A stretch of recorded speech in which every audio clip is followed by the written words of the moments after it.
So there are many different channels on YouTube that are devoted strictly to Catholicism and Catholic organizations.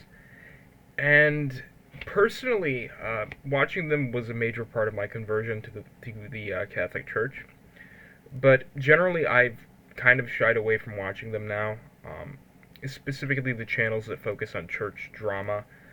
A lot of these channels don't really have anything good to gain for the average layman. I don't think the average layperson really needs to understand the internal strife and internal drama that's happening within the Vatican. I don't really think it's important for the average Catholic to focus their entire thinking and their entire faith life on what's going on with Pope Francis or what's going on with different bishops. Now, it is important what different bishops are doing, of course, but I don't think it's advantageous for the average Catholic to focus so much of their energy on that. I'm talking about channels that specifically just follow every single scandal that's going on within the church, that profit off of different scandals. And I think the main problem with a lot of these channels is it provides ammunition for Protestants to attack the church.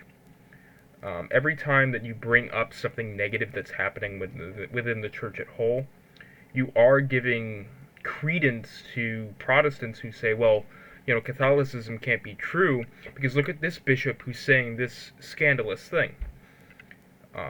And I don't think the average layperson not in their diocese really should care what's going on in the diocese next to them.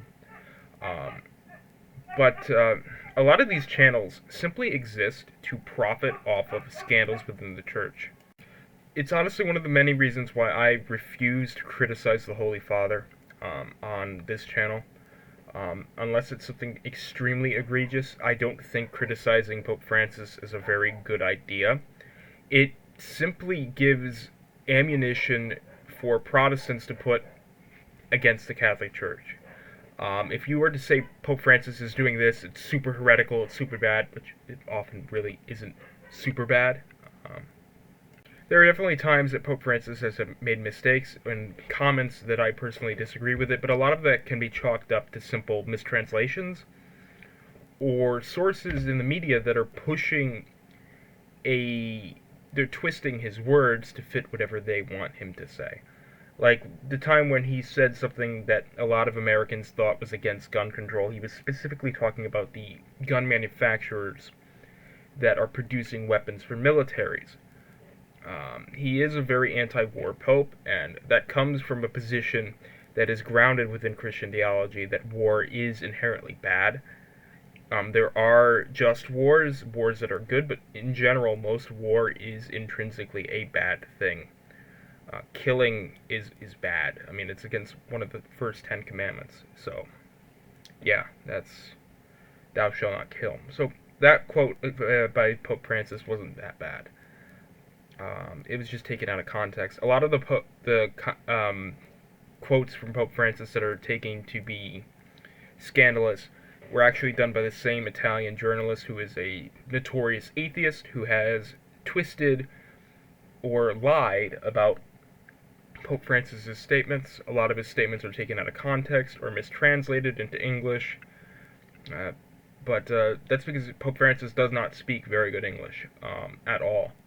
He's from South America. He's well versed in Latin and Italian as well as Spanish, but his English skills are not that great, and that's not a problem. I mean, the majority of the Catholic world does not speak English. But a lot of the sources that are attacking him are in English, be it Church Militant or Taylor Marshall. And these are not bad things to do. It is not bad to want to understand church politics and the drama that's going on within the Vatican. I think it's bad when you start to just solely focus on church drama and nothing else. I think that is an error, and it can get in the way of proper prayer life and proper devotion to Christ. Not everything that has happened in the Vatican is a major deal, and we can't really worry about the Vatican, being completely corrupted, considering the Bible does state that the gates of hell will never prevail against the church that Jesus Christ has created. So we are rest assured that the church is not going to fall completely into evil. Yes, we will have bad popes. Yes, we'll have bad bishops, bad cardinals. That will happen. There will be scandal. There's always been scandal. There was a period of time when we had 3 popes. There was a period of time where popes were engaging in sexual depravity within the Vatican. And that is not going to change. There will be good popes and there will be bad popes. There are popes probably in hell. When it comes down to it, the Pope is human, and he is only infallible on issues that are ex cathedra. So he's only infallible when he's talking about church teaching, and that only means that the Holy Spirit will not allow the church to be in error. The church cannot teach error. So if the Pope or the Vatican is speaking about an issue of the faith, the Holy Spirit will not allow the Pope to create error in the church for its adherents. So we can be rest assured that the church will never, as a whole, teach error. Will individual priests and individual bishops and individual cardinals, and yes, even popes, sometimes say things that are incorrect? Yes, because they are all humans who are prone to error. We are all prone to error. So I think the main problem with the channels that make all of their revenue and all of their income on church scandal and basically are just scandal porn, it takes away from the central message of the church itself. We don't have to know who the Pope is. We do not have to know what's going on in the Vatican. We don't have to know anything about what's going on in the Vatican. What really matters is Christ and Christ's message through the Bible and through church teaching. So I generally don't watch channels like that anymore. There are channels that I do continue to watch, like Matt Fradd is amazing. The guests he has are top-notch. They're phenomenal. But when it comes down to it, I don't think it's healthy, and I don't think it's advantageous for average lay Catholics to get involved in high church drama. But if there is something going on in your diocese, or in your archdiocese, or in your parish, definitely speak up about it.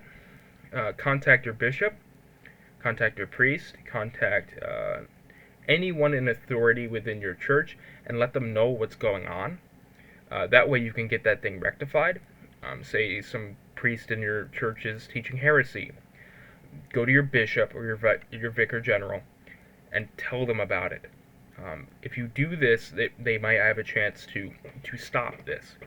But I don't think you should be worrying about what's going on in the diocese 1,000 miles away in another country. Like, that doesn't matter.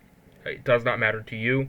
Those parishioners have the duty to go to their bishop and to their cardinal and to their vicar general to get that taken care of within their own diocese. You don't have to worry about it.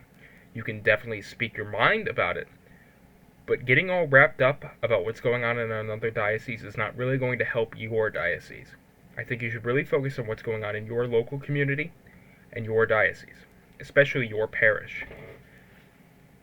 That's the only way we're going to get things done locally, is if we go locally. Like, if I write a letter to the bishop of, Timbuktu, that's not going to do anything. Because I don't go to that parish, I'm not a part of that community. My word really means nothing. My opinion really shouldn't really mean much to that parish. But generally, I just think it's better to focus on what's going on in your own community, in your own family, and yourself. Your goal right now is to get yourself to heaven, get your family to heaven, and build your community to a point where it would be beneficial for your people. Other than that, have a wonderful day. God bless, and stay holy, stay safe.